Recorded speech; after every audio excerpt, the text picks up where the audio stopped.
제가 미리 좀 양해 말씀드리면 제 감기가 걸려가지고 지금 목소리 상태도 잘 모르시겠지만 지금 목 상태가 별로 안 좋고 또 정신이 왔다 갔다 하네요. 그래서 또 이렇게 말씀을 전하다가 뭐 잠깐 헛소리를 해도 그러려니 하고 여러분 넘어가 주시기 바랍니다.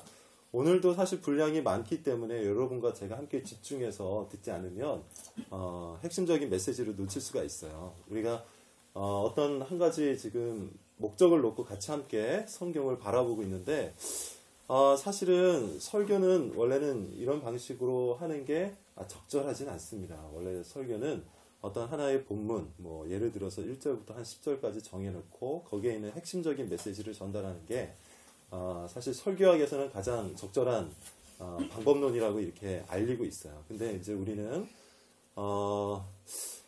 1년이라는 시간을 놓고 성경 전체의 틀과 맥락을 같이 함께 공부하고자 하는 목적으로 모였기 때문에 문맥과 관련된 이야기들로 좀 진행을 하고 있습니다. 그래서 피치 못하게 어떻게 보면 깊이가 약간 떨어질 수도 있고 또 어떻게 보면 너무 많은 이야기들이 준비되어 있기 때문에 여러분께서 받아 누리는데 도움이 조금 안 될 수도 있다라는 생각을 제가 하고 있어요. 그러나 여러분께서 이 30번의 설교가 끝나게 되면 적어도 성경 전체에서 무엇을 말하고 있는지 그 정도는 알 수 있으리라는 확신이 있습니다. 그러니까 조금 어려워도 그리고 혹은 조금 내용들이 많아도 잘 따라와 주시면 여러분들에게도 도움이 되리라고 저는 믿고 있어요. 그래서 아마 여러분들이 다니시는 교회에서 또 목사님들이나 전도사님이 훌륭하게 설교를 잘 해주시리라고 저는 믿고 있고 그 외에 더해서 성경 전체의 문맥을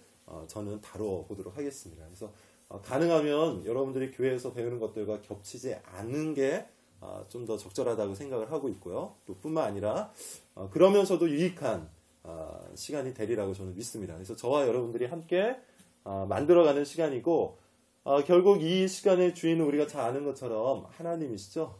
예수 그리스도가 우리의 주와 그리스도가 되심을 믿고 이 자리에 우리가 서 있기 때문에 우리가 드리는 것들과 하늘에서부터 내려오는 것들이 만나서 참된 예배가 될 수 있기를 소망합니다.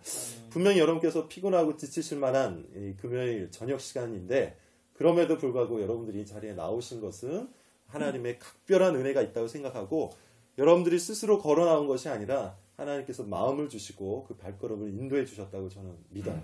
그래서 이 자리의 주인도 하나님이시고 우리의 심령을 주장해 주시는 분도 하나님이심을 믿고 우리가 같이 저의 말도 아니고 여러분들의 귀도 아니고 성령께서 주시는 마음과 말씀으로 같이 함께 이 자리, 이 예배 가운데 설 수 있기를 바랍니다. C.S. 루이스의 이야기를 중심으로 좀 시작을 해보도록 하죠. C.S. 루이스라는 분이 아주 탁월한 학자였다라는 것은 대부분 다 잘 아시리라고 생각합니다. 그분의 저서가 참 좋은 것들이 많이 있는데 그 중에 제가 특별히 좋아하는 책 한 권이 있어요. 스크루테이프의 편지라는 책인데 읽어보신 분은 알겠지만 선배 사탄이 후배 사탄에게 어떻게 하면 성도들을 미혹할 수 있는지 방법들을 소설로 알려주고 있는 겁니다. 편지 형태죠.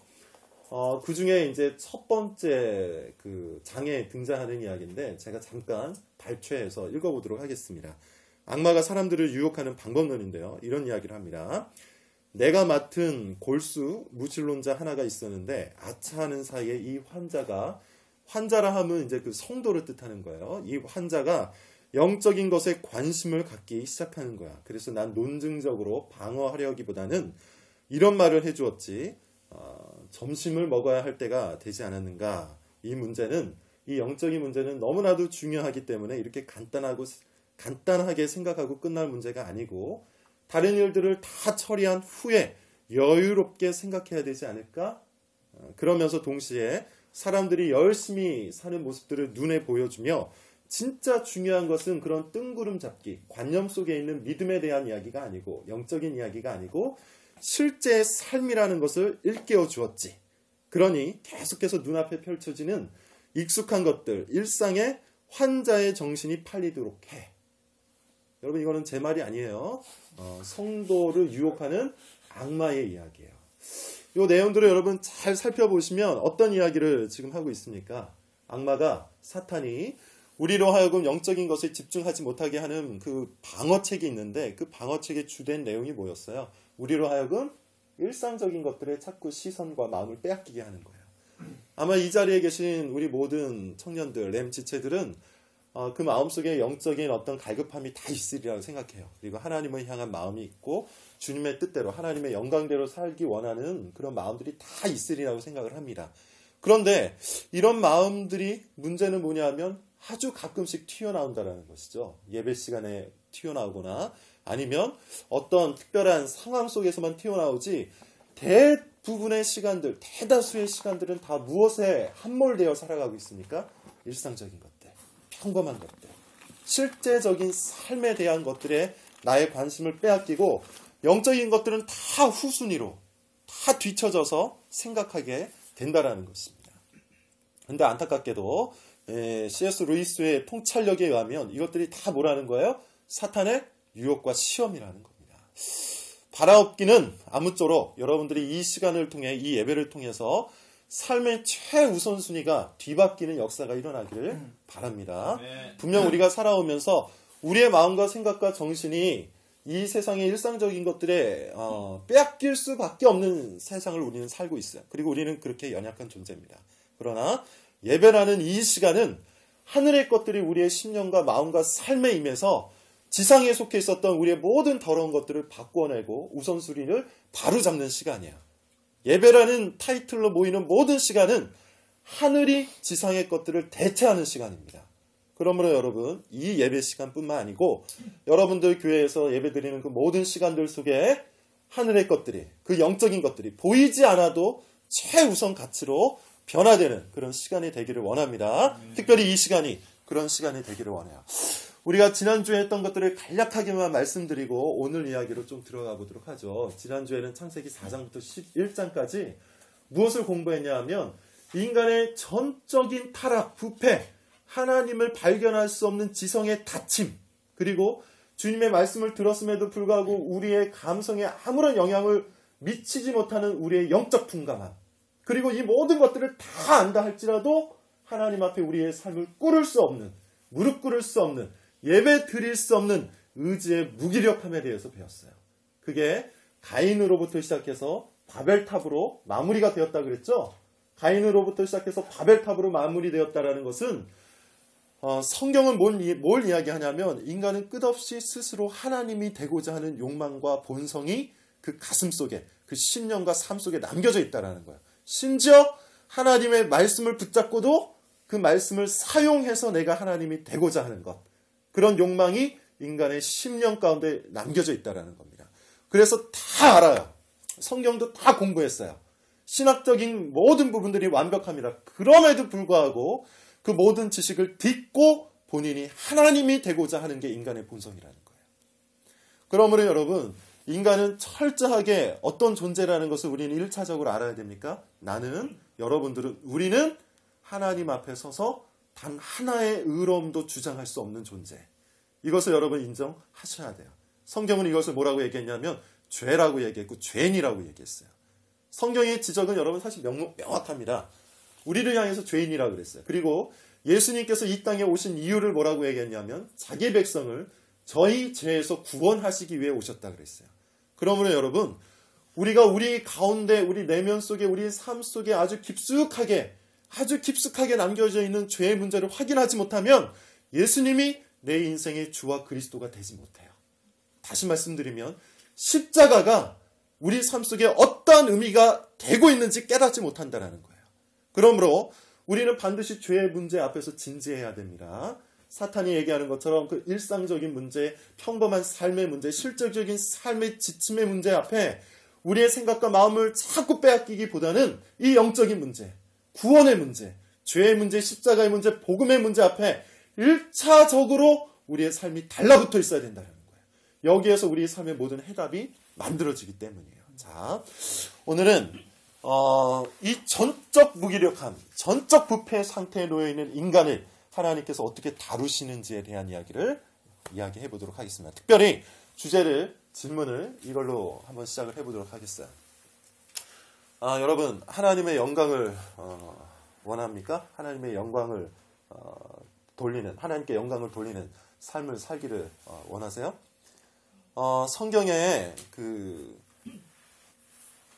성경에서 이야기하는 인생의 목적은 사실 명백해요, 여러분. 우리는 자꾸 뭘 고민합니까?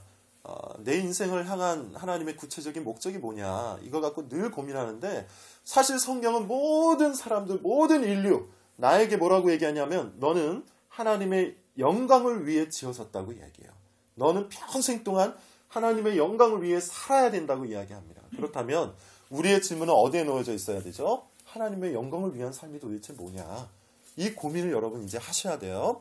그런데 문제는 뭐냐 하면 이 문장 속에 담겨져 있는 주체가 완전히 뒤바뀌는 체험을 해야 한다는 거예요. 뭐냐면 하나님을 영광을 위한 삶이라는 이 문장을 보면 마치 그 영광을 누가 드리는 것 같아요? 내가 하나님께 영광을 드리는 것 같죠? 그런데 성경을 여러분 이제 아브라함 이야기를 쭉 살펴보고 결론 부분으로 딱 서게 되면 내가 하나님께 영광을 돌리는 게 아니라 하나님께서 나로 하여금 하나님께 영광 돌릴 수 있는 존재로 회복시키는 것, 이게 하나님께 영광이라는 걸 발견하게 돼요. 주체가 달라지죠. 내가 영광 돌리는 게 아니에요. 하나님께서 내가 영광 돌릴 수 있는 존재로 만들어 가세요. 이게 아브라함 스토리의 핵심입니다. 그거를 하나씩 살펴보도록 하겠는데 내용이 굉장히 많아요. 다 볼 수 없습니다. 세 장면만 볼게요. 세 장면 갖고는 감히 이야기할 수 없지만 이 12장부터 24장까지 수십 개의 장면이 있지만 그 중에 여러분들과 함께 나누고 싶은 건 딱 세 개입니다. 그래서 세 개만 한번 살펴보도록 하죠. 창세기 14장을 보세요. 멜기세덱 사건입니다. 먼저 어디를 읽고 넘어가냐 하면 자, 우리 4장 17절부터 18절까지만 한번 읽어보겠습니다. 4장이요? 예, 14장이죠. 14장 17절부터 19절까지만 읽겠습니다. 창세기 14장 17절부터 19절. 자, 읽습니다. 시작. 아브라함이 돌아오며 그와 함께한 왕들을 처음쓰고 돌아올 때 소돔 왕이 사회 골짜기 곧 왕의 골짜기로 나와 그를 영접하였고 살렘 왕 멜기세덱이 떡과 포도주를 가지고 나왔으니 그는 지극히 높으신 하나님의 제사장이었더라. 그가 아브라함에게 축복하여 이르되 천지의 주제이시오 지극히 높으신 하나님이여 아브라함에게 복을 주옵소서. 네, 중간에 아무리 은혜가 되고 아멘이 터져 나온다 할지라도 우리 끝까지 읽고 아멘을 했으면 좋겠습니다. 예. 자, 요 스토리를 제가 한번 요약을 하고 의미를 좀 발견해 보도록 할게요. 이거는 역사 기록에도 남겨져 있는 전투였는데요. 4개의 도시국가 연합군과 엘람 왕이 중심이 되어 있어요. 그리고 소돔이 포함되어 있는 5개의 도시국가 연합군이 전쟁을 일으킵니다. 역사책에도 남겨져 있어요. 고대 문헌 속에. 엄청난 전쟁이었겠죠. 근데 엘람 왕을 중심으로 하는 4개의 연합군이 나머지 5개의 연합군을 완전히 압도해버립니다. 그리고 소돔을 쳐들어가서 소돔에 있는 모든 것들을 다 쓸어와요. 그런데 성경의 기록에 의하면 이 4개의 연합군이 소돔에 가서 싹 쓸어올 때 롯과 그의 재산까지도 싹 가지고 나옵니다. 근데 롯은 누구였죠? 아브라함의 조카였어요. 그래서 아브라함이 이 소문을 듣고 집에서 키운 318명의 군대를 데리고서 이 4개 연합군과 붙습니다. 놀랍게도 이겨요. 그리고 의기양양하게 어깨에 힘을 주고 개선을 했더니 2명의 왕이 맞이를 하죠. 소돔 왕이 맞이하고 살렘 왕이라는 멜기세덱이 와서 맞이를 해요. 그리고 우리가 읽은 이 본문의 이야기가 튀어나오는 겁니다. 자, 이거에 대한 해석과 의미를 조금 설명을 좀 드리도록 할게요. 보통 이 본문을 놓고 해석할 때 혹자는 이렇게 해석해요. 그러므로 우리도 318명을 준비하자. 이렇게 해석을 합니다. 철저한 준비가 하나님께 사용받는다. 보통 이렇게 해석하는데 그런 의미가 아주 없는 건 아니에요. 그러나 조금 더 우리가 상식적으로 생각을 해보죠. 4개의 연합군입니다. 4개의 도시국가 연합군이요. 제가 참고한 자료에 따르면 수천 명에서 수만 명이라고 해요. 그런데 여러분, 수천 명에서 수만 명에 이르는 4개 연합군대와 고작 집에서 길렀던 사병 318명과 싸우면 당연히 어디가 이길까요? 아무리 준비가 잘 됐어도 아무리 특공대라 할지라도 어떻게 수만 명에 이르는 군대를 이길 수 있습니까? 여러분, 이건 마치 기드온의 300용사와 같은 이야기예요. 무슨 소리냐 하면 절대로 이길 수 없는 불가능한 전쟁인데 아브라함이 이기고 왔다라는 거예요. 그러면 이 전쟁에 승리를 주신 분은 누굽니까? 하나님이죠. 그렇죠? 이게 이 스토리의 의미예요. 절대로 이길 수 없는 전쟁이었는데 318명밖에 되지 않는 아주 미미한 군사력을 갖고 4개 연합 군대를 때려 부수고 왔어요. 절대 이길 수 없는데 이겼어요. 그러면 누가 승리를 주신 겁니까? 하나님이 주셨어요. 자, 승리를 거두고 왔습니다. 그런데 2명의 왕이 와서 각자 서로 다른 해석을 해줘요. 소돔왕이 먼저 등장하죠. 소돔왕이 이렇게 얘기합니다. 우리가 읽은 본문은 아닌데 21절에 보면 이런 표현이 있어요. 소돔왕이 아브라함에게 이르되 사람은 내게 보내고 물품은 내가 가지라 라고 합니다. 여러분, 이게 무슨 소리일까요? 소돔왕의 이야기는 이겁니다. 우와, 너 대단하구나. 네가 그 엄청난 군대를 때려 부쉈다니. 이 승리의 주관자는 바로 너야. 그러니까 전리품은 네가 다 챙겨. 이 얘기예요. 전리품은 네가 다 챙겨도 돼. 여러분, 당시 고대 사회에서는 승리를 하면 모든 전리품은 승리자가 다 챙기는 거야. 그러니까 소돔왕이 와서 했던 얘기는 뭡니까? 승리는 너로 인해서 주어진 거야. 이게 소돔왕의 유혹이었어요. 두 번째, 살렘왕이 등장합니다. 이 살렘왕은 히브리서 7장에서 예수 그리스도로 지칭되기도 해요. 근데 그거는 나중에 살펴보도록 하겠고, 어찌되었든 간에 살렘왕, 평강의 왕이라는 뜻이에요. 살렘, 샬롬이라는 뜻이에요. 그러니까 평강의 왕 멜기세덱이 등장해서 천마디가 뭐였습니까? 천마디가 뭐였죠? 19절에 봤더니 천지의 주제이시오 지극히 높으신 하나님이여 아브라함에게 복을 주옵소서라고 합니다. 여러분, 천지의 주제라는 뜻이 뭘까요? 하늘과 땅의 모든 다스리고 심판하실 권리를 지니고 계신 분이여라는 뜻이에요. 그러니까 이 한마디 속에 살렘왕은 무엇을 이야기하고 있는 거죠? 아브라함에게 지금 네가 승리를 거두었는데 그 승리는 천지의 주제이신 하나님께서 너에게 준 거야 라는 얘기예요. 완전 다르죠? 그죠? 아브라함이 승리를 거둔 어떤 팩트가 있어요. 사실이 있습니다. 근데 이 팩트에 대한 해석이 두 왕이 달라요. 소돔왕은 네가 승리한 거야. 살렘왕은 네가 아니라 하나님이 주신 거야. 이거예요. 그랬더니만 아브라함이 어떻게 반응합니까? 자기의 10분의 1을 떼어서 멜기세덱에게 주죠. 이건 여러분 최초의 11조 개념인데 11조 개념은 그러면 어떤 의미인 것 같습니까? 단순히 10분의 1을 주는 게 아니라 이거 전체를 하나님께서 주셨는데 그 중에 일부를 전체를 다 담아서 대표하여 드리는 거예요. 이게 11조의 의미입니다. 여기에서 아브라함의 신앙 고백이 등장하는 거예요. 11조를 통해서 등장한 아브라함의 신앙 고백은 뭡니까? 내 인생의 모든 사건들은 천지의 주제이신 하나님에 의해서 왔다라는 믿음의 고백이에요. 근데 그 앞선 장면을 보면 13장, 12장의 내용을 보면 아브라함이 어땠어요? 하나님을 못 믿고 막 헤매는 장면이 나오죠. 그런데 최초로 이 14장에서 아브라함이 드디어 하나님을 천지의 주제로 고백하고 무릎을 꿇게 되는 거예요. 갈대우르에서 우상을 섬기던 이 아브라함의 10년 가운데 하나님께서 역사하셔서 드디어 아브라함이 무릎을 꿇게 된 겁니다. 이게 첫 번째 장면이에요. 두 번째 장면은 넘어갈게요. 한 장만 넘기세요. 15장입니다.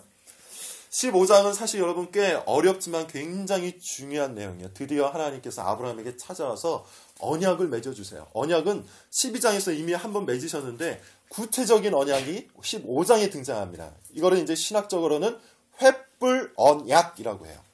뭐 용어가 중요한 게 아니겠죠. 내용을 살펴보겠는데 15장의 내용을 보았더니 아주 중요한 그리고 기독교 역사에 사실상 기독교를 탄생시킨 개신교를 탄생시킨 구절 하나가 등장합니다. 몇 절을 읽으시냐면 6절입니다. 15장 6절을 같이 한번 읽어보도록 할게요. 자, 읽습니다. 시작.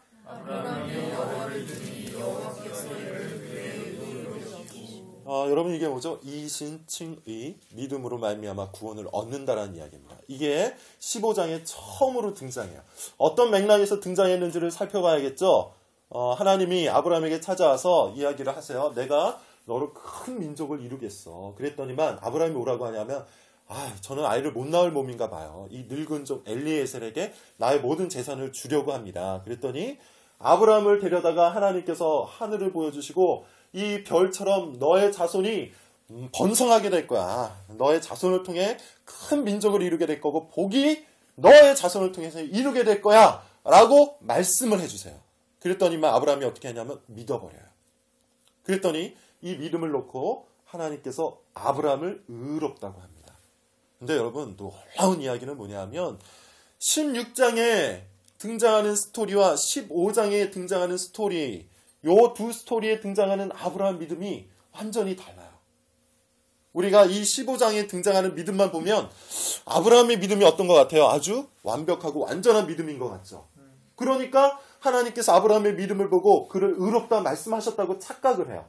근데 16장을 봤더니 아브라함이 어떻게 했어요? 하나님을 못 믿고 하갈을 통해 이스마엘을 낳죠. 그죠?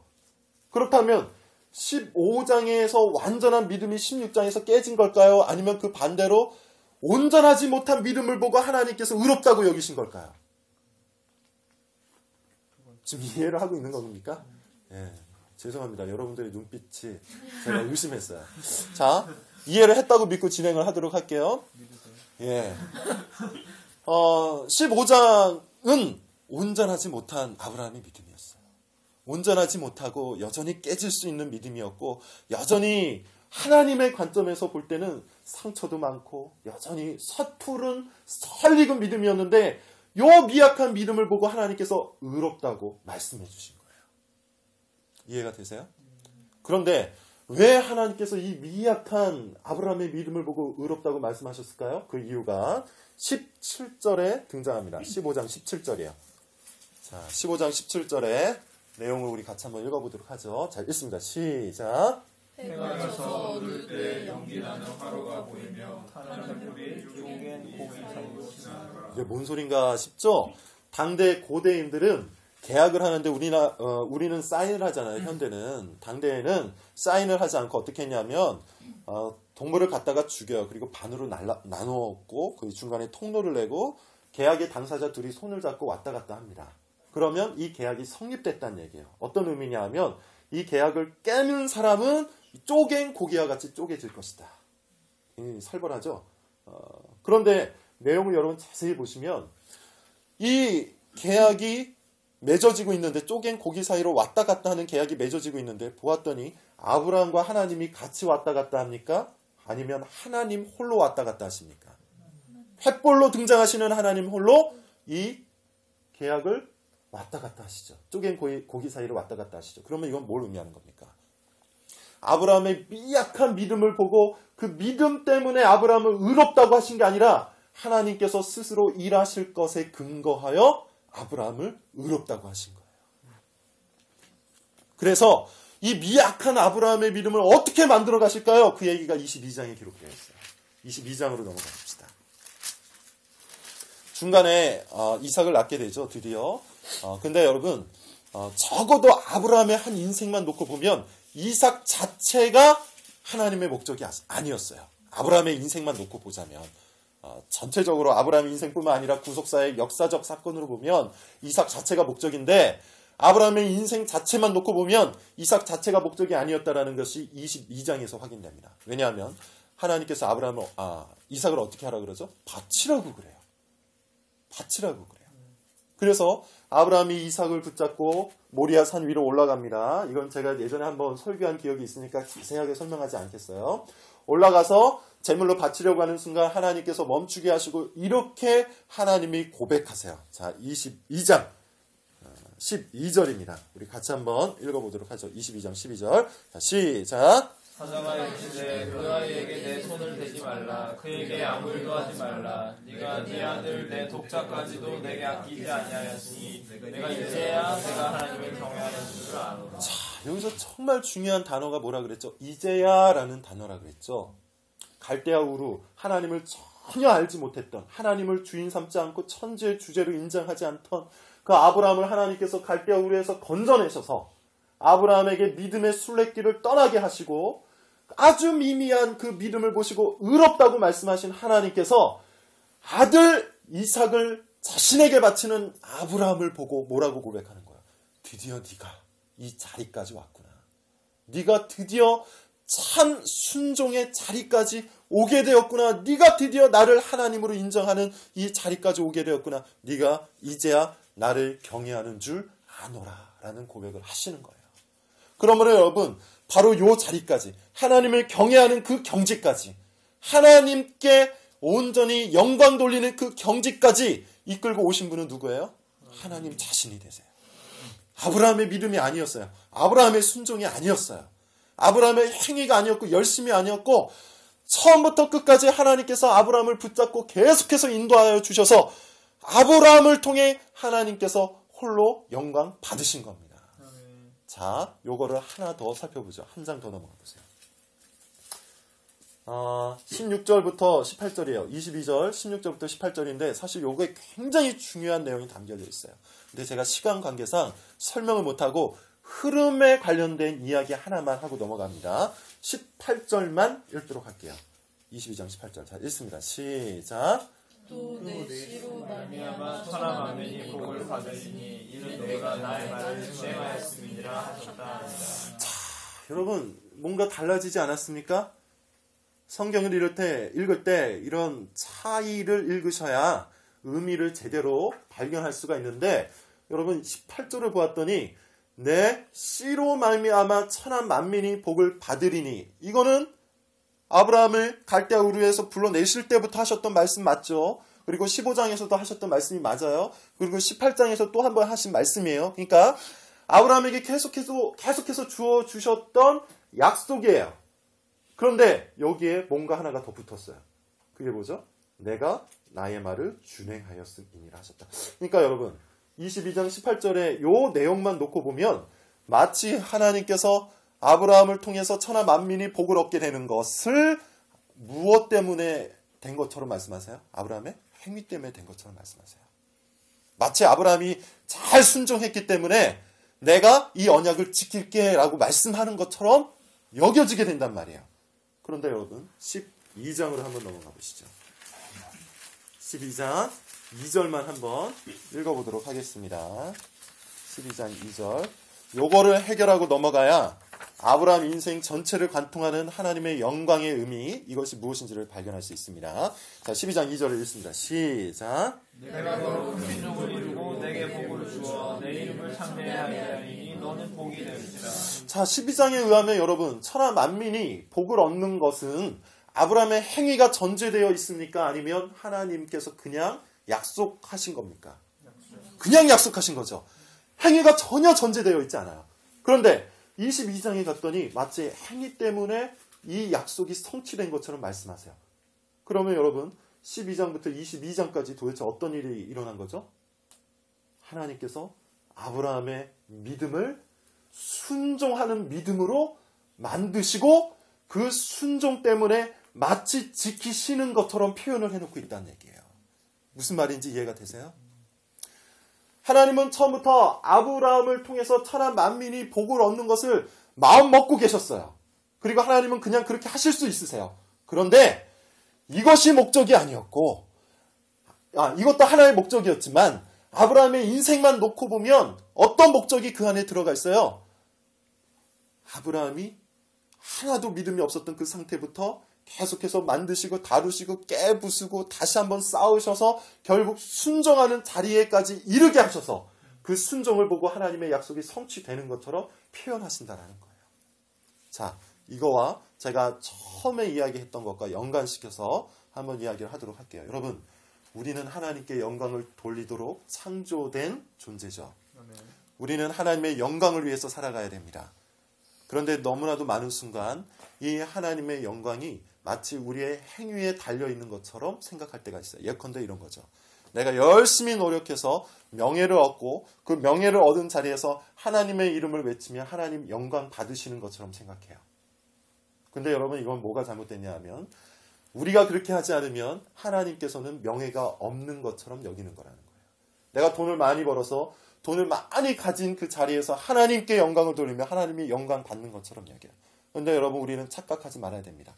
하나님은 명예가 없으신 분도 아니고 돈이 없으신 분도 아니고 힘과 권력이 없으신 분도 아니에요. 그러면 여러분, 이런 것들을 내가 갖추고 하나님께 영광을 돌리는 게 아닙니다. 이런 것들은 하나님께 영광을 돌리기 위한 수단은 될 수 있지만 본질은 아니에요. 그러므로 우리가 추구해야 될 것들은 그런 것들이 아니에요. 우리가 정말 하나님께 영광을 돌리기 원한다면 무엇을 해야 되는 것이죠? 하나님의 인도하심 앞에 잠잠하게 순종하고 따라가야 되는 거예요. 그렇다면 그 사람이 어떤 명예가 없다 할지라도, 돈이 한 푼이 없다 할지라도, 심지어 세상 사람들에게 손가락질을 당한다 할지라도 그 사람이 하나님께 순종하기 때문에 하나님이 그 사람을 통해 영광 받아주신다고 말씀해 주시는 거예요. 하나님은 이미 영광스러운 분이십니다.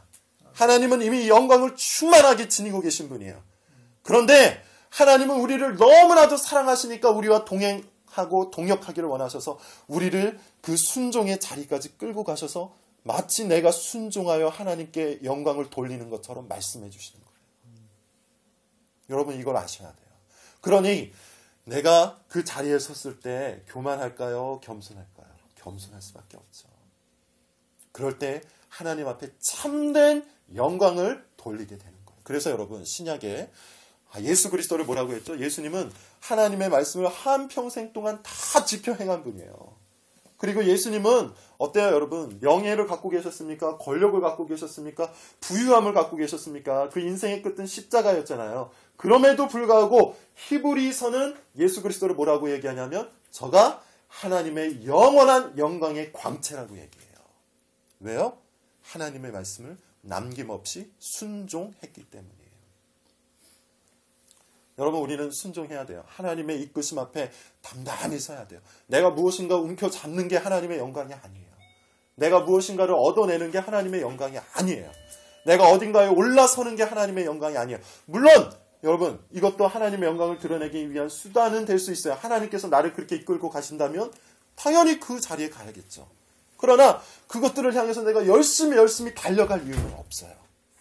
하나님이 그 자리에 세우신다면 그 자리에서 영광 돌릴 수 있지만 하나님이 나를 십자가의 낮은 자리에 머물게 하신다면 그 자리에서도 하나님께서 영광 받으세요. 왜요? 하나님이 나를 그런 존재로 만드셨기 때문이에요. 자, 그러면 결론을 최종적으로 내도록 하겠습니다. 좀 더 구체적인 결론을 여러분들에게 드리겠어요. 일단 창세기 13장을 펼쳐놓으세요. 13장 10절을 펼쳐놓고 제 얘기를 한번 들어보세요. 그러면 도대체 구체적으로 우리 일주일의 삶은 어떻게 살아야 될까?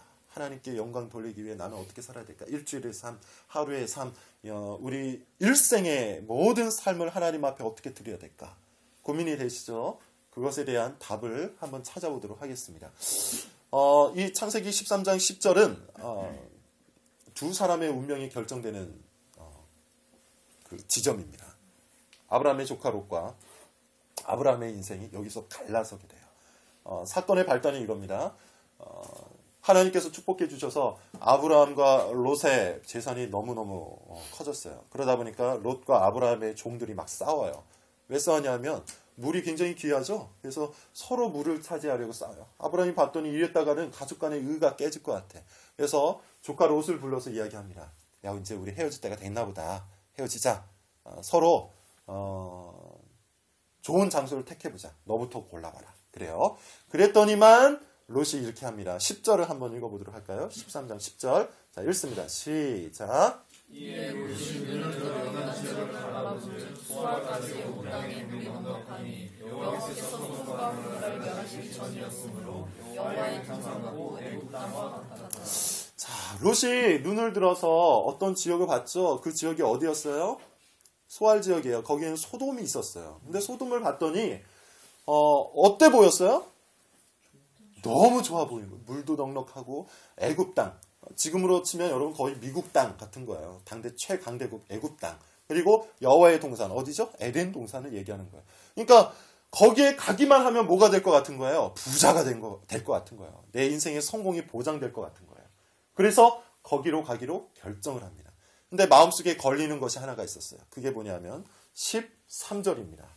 제가 읽을게요. 소돔 사람은 여호와 앞에 악하며 큰 죄인이었더라. 롯이 볼 때 소돔 땅에 들어가기만 하면 부자가 될 것 같은데 마음속에 걸리는 그 어떤 하나의 양심이 있었는데 봤더니 이 사람들이 너무 악해. 그래서 어떻게 했는가 한번 보죠. 12절을 보세요. 그 장막을 옮겨 소돔까지 이르렀더라. 영어 성경을 가지신 분들은 한번 살펴보시면 좋겠는데 near 소돔이에요. near 소돔은 소돔에 들어갔다는 얘기입니까? 안 들어갔다는 얘기입니까? 안 들어갔어요. 그냥 근처까지만 갔어요. 그러니까 문맥적으로 보면 이 롯이 소돔 땅을 보고서 여기 들어가면 부자 되겠다, 성공하겠다 이런 마음을 품고 소돔 근처를 갔어요. 근데 들어가기에는 양심의 가책이 있었어요. 너무 악했어요. 그래서 근처만 간 거예요. 우리도 그럴 때가 많죠, 여러분. 저기만 갔다 하면 뭔가 될 것 같은데 아무리 생각해도 뭔가 좀 문제가 있어. 그래서 어떻게 합니까? 그냥 그 근처만 가서 좋은 것들만 뽑아내려고 해요. 근데 과연 그렇게 되겠냐는 거죠. 자, 14장 12절입니다. 제가 읽을게요. 소돔에 거주하는 아브라함의 조카 롯도, 영어 성경을 보면 뭐라고 표현되어 있냐면 in 소돔. 무슨 말입니까? near 소돔에서 in 소돔이 되었어요. 하나만 더 살펴보죠. 19장 1절. 19장 1절에 봤더니 저녁 때 그 두 천사가 소돔에 이르니 마침 롯이 소돔 성문에 앉아 있다가, 자 이제 저를 보세요. 롯이 소돔 성문에 앉아 있었어요. 여러분 이거는 당시 히브리 사람들이, 팔레스타인 사람들이 사용했던 수거적 표현이에요. 소돔 성문에 앉아 있다라는 거는 무슨 노인들이, 할아버지 할머니들이 파고다 공원에 앉아 있다 이런 의미가 전혀 아닙니다.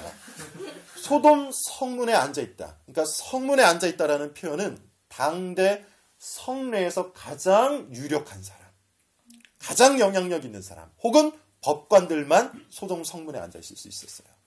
그러니까 near 소돔, in 소돔, 그리고 소돔 성문에 앉아 있다. 이 롯이라는 인물이 점점 어떻게 된 거예요?